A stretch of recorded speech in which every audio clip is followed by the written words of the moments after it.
A very good afternoon to you all, dear student. Earlier we have completed from page number 1 to page number 20. Now today I am going to start from page number 21, and this one is the part of the second section, environment around us. Name of the chapter is either we can say topic Earth and its friends. So as we know, different planets belong in solar systems. These all are friend, we can say, because these all are the part of the solar systems. That is why name of the topic is Earth and its friend. Here is given, read the given clue. Clues are given here. Clue means भेद, जैसे कि आप उसको पढ़ने के बाद एक guess कर पाएंगे कि क्या इसका आंसर होना चाहिए. Unscramble the letters given in the boxes. Box में जो लेटर है उसको अनस्क्रैम्बल करना है. एंड स्क्रैम्बल करने का मतलब है उसको सुलझाना है, वो बिगड़ा हुआ है, ठीक है ना. अनस्क्रैम्बल मीन्स उसको ठीक करना, सुलझा देना. And right correct answer in the space provided. जो जगह दिया गया है वहाँ पे हम सही तरीके से उसको लिखने का काम करेंगे. First one is given here, this planet has 13 known moons. तो ये प्लैनेट है जिसके पास 13 नोन मून्स है, मतलब जो उसके पास मून है, जो उसके अपने सैटेलाइट्स हैं, वो साइंटिफिकली प्रूव किया गया है कि नंबर ऑफ सैटेलाइट्स आर 13. तो उस प्लैनेट्स का नाम क्या है? तो आंसर इज नेपच्यून. ठीक है. You can find answer by opening page number also, page number 67 page number पे जाके आप हेल्प ले सकते हैं. ठीक है. तो उसका आंसर हो जाएगा नेपच्यून. ऐसे ही सेकंड आपका है, it is bluish green in colour, है ना. ये एक प्लैनेट्स है अर्थ का दोस्त, जिसका जो रंग है वो ब्लूइश ग्रीन है, मीन्स हल्का नीले के साथ हरा रंग में है. तो उस प्लैनेट का नाम क्या है? तो जैसा कि आप देख रहे हैं ये अनस्क्रैम्बल है, तो इसको हम स्क्रैम्बल करेंगे, इसको हम जो है अनस्क्रैम्बल करेंगे. ये स्क्रैम्बल में है, अनस्क्रैम्बल करेंगे, है ना. स्क्रैम्बल मीन्स बिगड़ा हुआ एंड अनस्क्रैम्बल मीन्स उसको ठीक करेंगे हम. तो इसका आंसर हो जाएगा यूरेनस. यूरेनस आंसर यहाँ पे फिल करेंगे. थर्ड है, it is swiftest and coldest to sun, है ना. It is the swiftest and cold closest to the sun, sorry closest, है ना. मतलब ये सूर्य के काफ़ी क्लोज है, काफ़ी नज़दीक है. तो इस प्लैनेट्स का नाम क्या है? तो आप जैसा कि जानते हैं, सन से अगर हम जो है डिफरेंट प्लैनेट्स को देखते हैं उसके लोकेशन के हिसाब से, तो first of all lies Mercury, thereafter Venus, thereafter Earth, thereafter Mars, thereafter Jupiter, thereafter Saturn, and thereafter Uranus, thereafter Neptune, and last one is Pluto, which not belong now this time in this solar system, because scientifically scientists announce Pluto now just a asteroid, है ना. वो steroid के रूप में उसकी गिनती कर ली गई है. फोर्थ है, it is the biggest planet. ये जो है सबसे एक बड़ा प्लैनेट है. तो इसका नाम क्या है? तो ये वेनस हो जाएगा. It is the largest planet with in a solar systems. हमारे सोलर सिस्टम में बड़ा ये है सबसे प्लैनेट्स. तो इसका आंसर आपका जुपिटर हो जाएगा. The planet has recently been dubbed as an the asteroid, है ना. डब्ड मीन्स है नया नाम देना. रिमेंबर इट, डब्ड मीन्स नया नाम देना. तो प्लूटो है क्योंकि प्लूटो को एक नया नाम दिया गया और उसको एस्टोराइड माना गया. फिर सेवेंथ है, the planets covered more by the water than by the land. एक ऐसा प्लैनेट जो जहाँ पे लैंड कम है और ज़्यादा से ज़्यादा उसका हिस्सा वाटर कवर करता है, तो उसका नाम हो जाएगा Earth. And last one is the second largest planet surrounded by the beautiful rings. दूसरा सबसे बड़ा जो आपका उपग्रह प्लैनेट है, जो उसके चारों तरफ जो है एक छल्ला रिंग के आकार का सुंदर बनता है, तो उस प्लैनेट्स का नाम हो जाएगा आपका सैटर्न. अब हम बात करेंगे पेज नंबर 23 का, है ना. तो page number 23 related with the fact file, इसमें सच्चाई को बताया गया, जिसको हम नेक्स्ट वीडियो में स्टडी करते हैं. Welcome you all once again. Now page number 23 about the fact file. क्या सच्चाई है ये बताया गया है पेज नंबर 23 में. Fact related with our body facts, जो हमारे शरीर से जुड़ी हुई सच्चाइयाँ हैं, ये यहाँ पे 5 फैक्ट्स दिए गए हैं. First fact is that our heart is made up of the special muscle. हमारा जो हृदय है वो एक प्रकार के स्पेशल, मतलब एक विशिष्ट प्रकार के जो है मसल से बना हुआ है, मांस के टुकड़े से बना हुआ है. Not found in any other part of the body, जो हमारे पूरे शरीर के दूसरे हिस्से में वो नहीं पाया जाता है. Second fact is that a brain is the bodies main control centre. जो ब्रेन हमारा है बॉडी का मेन कंट्रोल सेंटर है, मतलब पूरे बॉडी पे वो नियंत्रण करता है, वो बॉडी को कंट्रोल करता है. Every movements of the different organs, either different parts of the body determined, either we can say control by the mind. Third one is the more than 2/3 of the weight of our body. हमारे body का जो 2/3 से ज़्यादा जो wait है, क्यों है? Due to the presence of fluids in it, है ना. फ्लूइड्स मीन्स तरल पदार्थ. हमारे बॉडी में 2/3 से भी ज़्यादा जो वजन है उसका कारण है कि बॉडी में फ्लूइड है, तरल पदार्थ भरा हुआ है. फोर्थ फैक्ट है both the eye ball move together. जो आई बॉल है वो मूव करती है, एक साथ मूव करती है दोनों आई बॉल.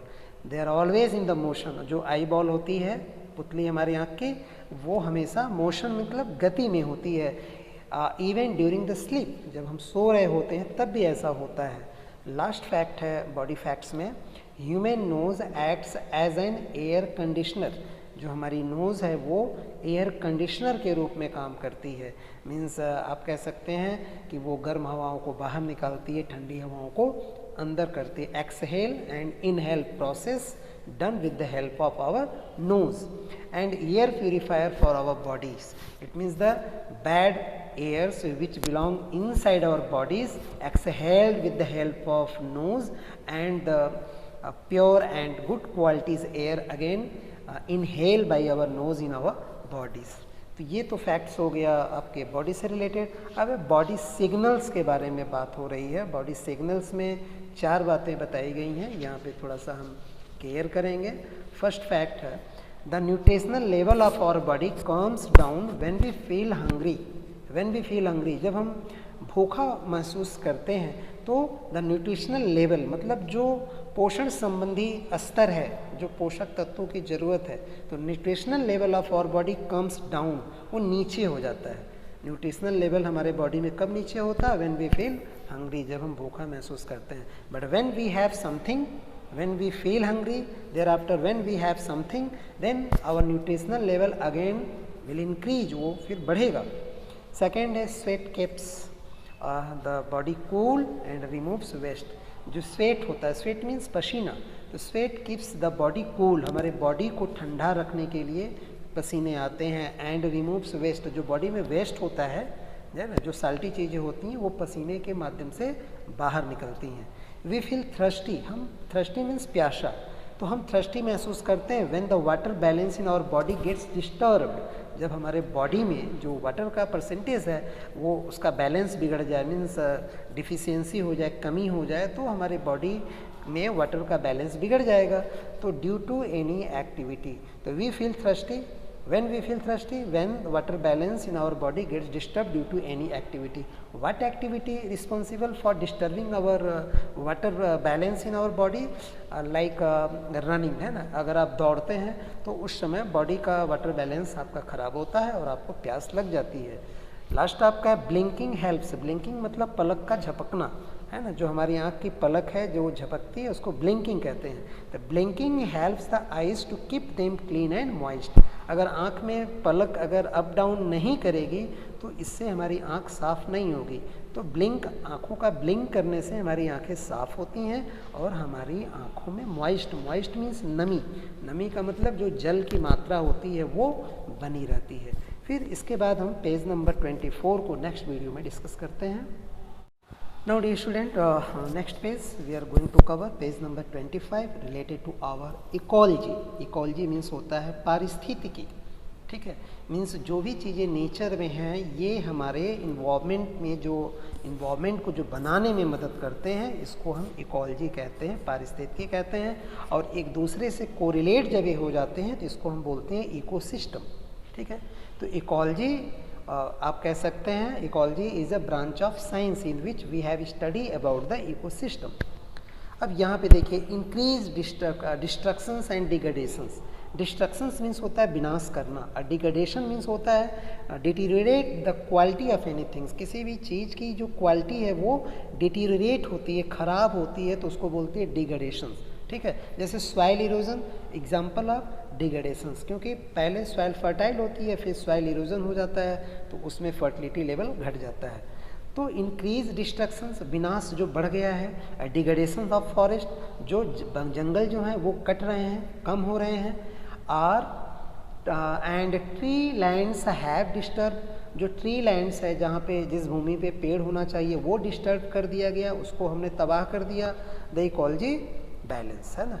तो tree land have disturb the ecological balance, मतलब इकोलॉजिकल बैलेंस को डिस्टर्ब कौन करता है? फॉरेस्ट और ट्री लैंड्स अगर डिग्रीगेट कर जाएगा, मतलब पेड़ नहीं होंगे तो हमारा इकोलॉजिकल बैलेंस डिस्टर्ब हो जाएगा। तो इसका इफ़ेक्ट क्या पड़ेगा, इस प्रोसेस का इफ़ेक्ट क्या पड़ेगा? मीन्स अगर हम डिफॉरेस्टेशन करते हैं, हम पौधों को काटते हैं, तो उसका क्या प्रभाव पड़ने वाला है? तो there is a loss of habitat among animals. As we know, animals live in the forest regions, but if human beings unwise work involved and they involve to cut the forest day by day, then what happened? अगर हम पेड़ों को बिना सोचे समझे काटेंगे तो जो जानवर वहाँ रहते हैं उनका जो हैबिटाट है, आवास है, वो लॉस कर जाएगा, वो समाप्त हो जाएगा। तो ये फर्स्ट इफेक्ट हो गया। सेकेंड है एयर पोल्यूशन हैज़ इंक्रीज। वातावरण में जो एयर पोल्यूशन है, जो वायु प्रदूषण है, वो बढ़ जाएगा। इंक्रीज मीन्स बढ़ जाना। द टेम्परेचर ऑफ एटमोसफेयर है ना, increase the temperature of atmosphere. Air pollution has increase the temperature of the atmosphere. जो वायु का प्रदूषण है वो बढ़ेगा और उसका क्या होगा? टेम्परेचर ऑफ एटमोसफेयर, जो वायुमंडल का तापमान है वो भी बढ़ जाएगा। और इस कंप्लीट प्रोसेस को हम बोलते हैं ग्लोबल वार्मिंग। ग्लोबल मीन्स एक ग्लोब मीन्स आपकी पृथ्वी, ग्लोबल वार्मिंग का मतलब पूरी पृथ्वी का गर्म हो जाना। थर्ड है water pollutions and too much of the fishing. अगर हम वाटर को पोल्यूट करते हैं means untreated waters, either we can say urban area sewage allowed to drain in the river. अगर पानी में हम नालों को बहने देते हैं नगरों का, तो वो क्या करता है? आपका ऑक्सीजन का जो लेवल है वाटर में उसको कम कर देता है। तो water pollution and too much of the fishing, मछलियों को बहुत ज़्यादा अगर हम निकाल लेते हैं नदियों से, have disturb and affect the water animals and affect the water animals, because so many animals which live in the water depend on the fish. There is no fish, there is no life of the another animal, remember it.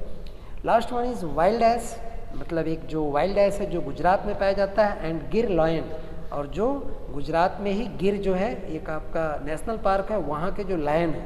तो wild ass and Gir lions are on the verge of the extension. Verge of the extension का मतलब है समाप्ति के कगार पे है। Verge means किनारा होता है। अब बात है कि इफेक्ट तो इतने ख़राब है, तो हम क्या करें? हम इसको कंजर्वेशन करें, बचाएं? हम मर तो सकते नहीं हैं। तो कंजर्वेशन में फिर आपको जो है यहाँ पे सजेशंस 6 दिया गया, 6 तरीके हैं जो कि हम बचा सकते हैं। फर्स्ट है recycling of 1 ton of the waste paper to make new paper can save the 15 trees from being cut down.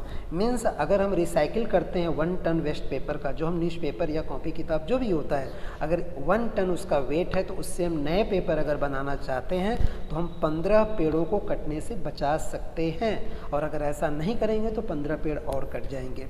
Use of cycles और pool vehicles for going to work place will save fuel.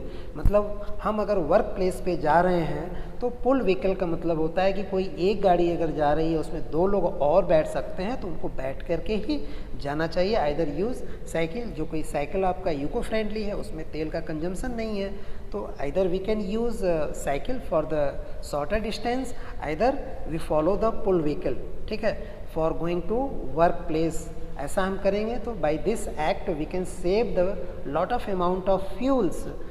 पहले तो minerals को बचाएंगे, और दूसरी तरफ we can by this way we can save our quality of involvement, हम वातावरण की अपनी क्वालिटी को भी बचा सकते हैं। थर्ड है कंजर्वेशन ऑफ वेस्ट, जो वेस्ट है, जो खराब चीज़ें होती हैं उसको जो है कन्वर्जन ऑफ द वेस्ट, जो वेस्ट है उसको कन्वर्ज करना, बदलना है। सच एज द वेजिटेबल पीलिंग्स, जो सब्जियों के पीलिंग्स, मतलब पील मीन्स छिलका, तो सब्जियों के जो छिलके हैं, by living them in A special container, उसको एक अलग कंटेनर में हम लीव कर देंगे, छोड़ देंगे। टू रॉट मीन्स खराब होने के लिए, सड़ने के लिए। Into the rich soil compost, और वो लास्ट में क्या बनेगा, सॉइल कंपोस्ट बन जाएगा, मीन्स मिट्टी के लिए खाद बन जाएगी। विल प्रोवाइड ऑर्गेनिक फर्टिलाइजर्स, वह एक ऑर्गेनिक फर्टिलाइजर्स मीन्स जैविक खाद के रूप में वो काम करेगी। से नो टू प्लास्टिक बैग्स, और हमको बाजार में जाना चाहिए तो दुकानदार को बोलना चाहिए कि नो टू प्लास्टिक बैग्स, है ना, हमको प्लास्टिक बैग्स नहीं लेना है। Use alternatives, so what are the alternatives against the plastic bags, we can use those bags which are prepared with the help of jute, जो जूट से बनाया जाता है उस बैग को हम प्रीफर कर सकते हैं। Either made with the help of clothes, कपड़े से ही बना सकते हैं, जो कपड़े पुराने हो जाते हैं उससे बैग बना सकते हैं। नेक्स्ट है यूज़ इको फ्रेंडली प्रोडक्ट्स, हमको इको फ्रेंडली प्रोडक्ट्स को यूज़ करना है। इको फ्रेंडली का मतलब जिसका इन्वॉल्वमेंट में बैड इम्पैक्ट नहीं है। In household and consumers goods, और कंज्यूमर गुड्स का मतलब we all are the consumers, तो while we are going to consume any things, try to consume those things which are eco friendly. Last one is discourage the encroachment, either destructions of forest, destructions means विनाश, तो forest के विनाश को रोकना है। Encroachment का मतलब है अधिग्रहण करना, मतलब हम वन का अधिग्रहण न कर लें, जहाँ पे फॉरेस्ट है वहाँ पे कुछ और काम न करें, फॉरेस्ट को रहने दें। Thank you, I hope you have a better understanding regarding these 3 topics. Thank you.